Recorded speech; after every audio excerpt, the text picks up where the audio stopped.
What is up, guys? This is Max Square back with another video, and for all of my US friends out there, I hope you all had an awesome Thanksgiving. These past few days I had an awesome time. I went to the beach with my family and we just spent a week down there right after I got back from Australia. So that was a pretty crazy couple of weeks, and so I didn't have a ton of time to upload, so I apologize for that. But I am back home and I am ready to record a bunch of content. So today we're going to be looking at a simple animation in After Effects, and we're going to look at how we can use the built-in particle effects without having to buy or install any third-party plugins. So I'm going to show you a quick preview of what it's going to look like, and I do have some music that I've purchased for this project, but really I want to focus on the animation. But if you want to know what song this is, I'll link it down below so you can buy it if you want.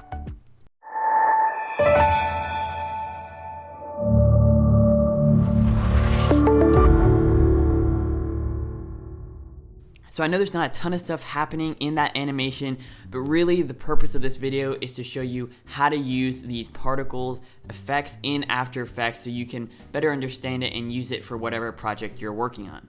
So let's go ahead and jump into After Effects. We'll go ahead and create a new project and then create a new composition. Now I'm going to be working in 1080 for the purpose of this video. If you're working in 2K or 4K, 8K, whatever you want to do, you can just change the width and height appropriately. But what I'm just going to use is 1920 by 1080. I'm going to use 2997, and our whole animation is going to be about 10 seconds. Now I'm going to name this composition Master, and we're going to have about 4 compositions total, but we'll create those as we go. So the first thing I want to do is just create the background for our animation. So you saw I had that yellow pink gradient in there, and I'll link a site with a bunch of really cool gradients down below so you can check that out. Let's go ahead and create that background. So we'll just double click that rectangle and you'll see that it's brought in the gradient I used in the last one. But you will notice that the gradient kind of just harshly ends right in the middle. So to fix that, just drag this little circle all the way over, and you can hold down Shift so it stays on the same axis, and then you can go to the other side and drag it to the end there. Let's go ahead and rename this to background just so we know where everything is. Next, let's go ahead and create those particles that are spinning in the background.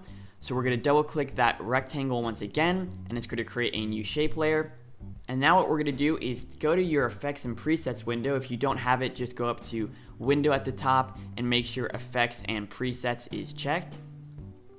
And we're just going to type in particle, and we're going to be using CC Particle World. Now to add it, just simply click it and drag it over our rectangle, and it will be added.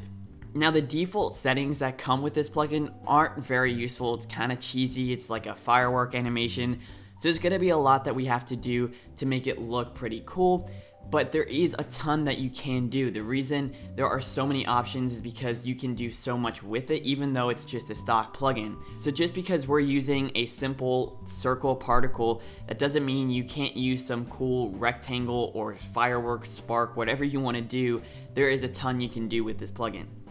Now before we start changing anything in the particles, let's go ahead and switch off our background just so that we can see those particles a little bit more clearly. Now the first thing we're going to do is change the birth rate. Now what that means is it's going to change the speed at which those particles are coming into the animation. So if I just scrub over to about a second into the frame, then you'll see that we have all these particles here.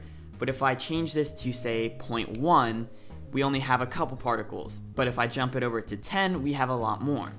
Now because this is more of a subtle effect in the background, we don't want a ton of particles, so what I'm going to do is I'm going to set this to 0.3. The next thing we're going to do is change the longevity, which will affect how long the particles are on the canvas for before they disappear. So we're going to change this to 6, so it just stays on a little bit longer. Next we're going to go to the physics tab, and we're going to change the type of animation. Now there are quite a few options here, and I think you could pretty much find a use case for every single one, but the one I'm using is this twirl effect. And so if I play it back, you'll see all the particles are kind of twirling around like a tornado, which kind of emulates that dust effect we're going for. Now you'll see that once they start playing, they start to fall down off the canvas, and that's because we have gravity set to 0.5. So we're going to set that to 0 so that they kind of are just floating in space.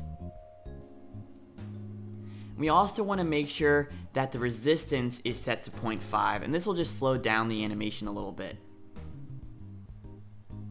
Now for the fun part, if you jump into the particle tab, you can adjust what kind of particle we have. We can use a line, we can use a star, as cheesy as that is. But the one we're going to use is a lens convex, which gives it that circle and depth of field effect. Next, we're going to change the size to 0.06, and you want to make sure you also do it for the depth size, and that means they won't grow over time, so they always stay that size. Now if we play our animation back, you'll see that those particles are moving nicely. But what will make this a little bit more subtle is if we click on that layer, and if you hit T on your keyboard, you'll bring up the opacity settings, and we change this to about 15 or 20%, then it won't be as easy to see, and it just adds some texture rather than being the main thing. Once we've done that, let's just rename this layer to background particles, and we're going to create a new composition and hit OK. Now I'm just going to go ahead and bring in the max square icon just for the purpose of this video, and I'm going to scale that down a little bit. And one little tip I'm going to throw in here is that if you're bringing in a logo or some text, I would recommend making a little bit smaller than you normally would, because we already have an interesting gradient background with some particles, so we don't want that to get lost with just a massive logo.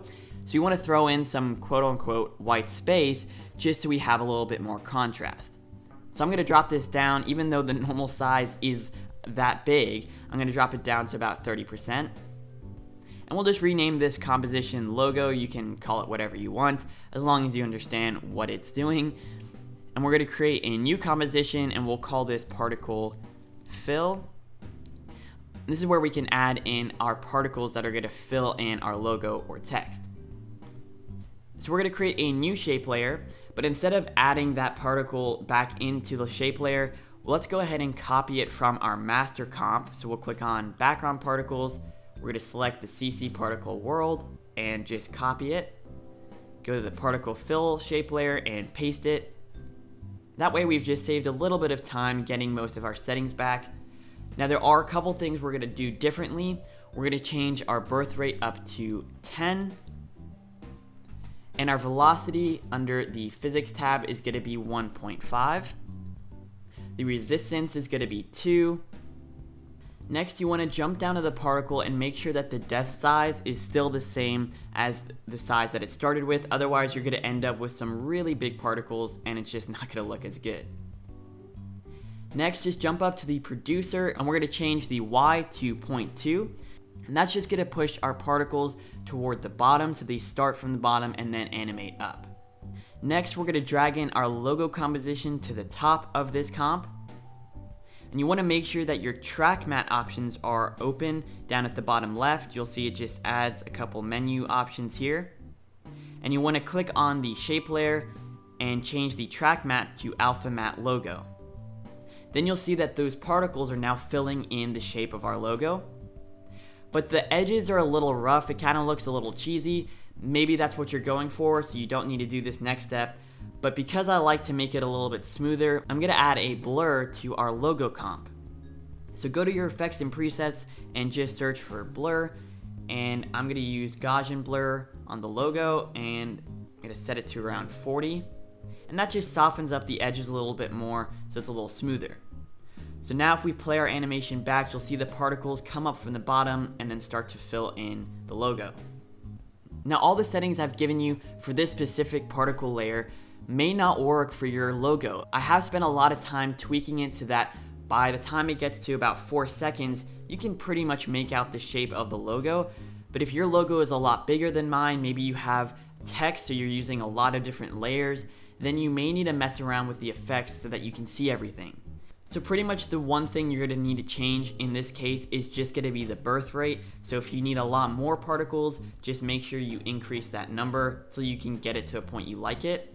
But if you have a lot less, maybe you don't need something like 10, you can even do something around 3 or 5. Now once we've done that, we're going to drag in our particle fill composition to the top of our master composition. So now we have our background particles as well as our main logo animation. Now we're pretty much done with all of the particle settings. Now we just need to blend the particle filled logo with the actual logo composition. So what I'm referring to is that little part of the animation where the particle logo kind of scales up and then fades away to reveal the actual logo. So what we're going to do is we're going to drag in our logo composition to the top of this comp. So now you'll see that we have our actual logo overlaid on top of everything. But we don't want this to start until about 5 or 6 seconds in. So we're going to scrub over there, and then you can hit Alt left bracket, and that's going to trim it so that the start of that layer starts wherever your playhead is. And then we're going to hit the particle fill, and we're going to hit Alt right bracket, and that's just going to trim the end to that point. Now what we want to do is just disable the top logo so we can see what we're doing, and we're going to go back about a second or second and a half, and we're going to hit T on our keyboard, and we're going to hit S on our keyboard. Then we're going to hit U on our keyboard, and what that's going to do is reveal our scale and opacity properties, and it's going to already have a keyframe for us. Now we're going to scrub to the end of that layer about 6 seconds in, and we're going to scale this up to as much as you want really. I'm going to use something around 400% or 500%, and then just set the opacity to 0. Now we're going to go about a second later into the composition and hit S on the keyboard, hit that stopwatch, then hit T, hit the stopwatch, and then hit U twice, and it'll reveal both of those properties as well as a keyframe for each. Then just go back about a second, and we'll set this to 0 and set this to 0.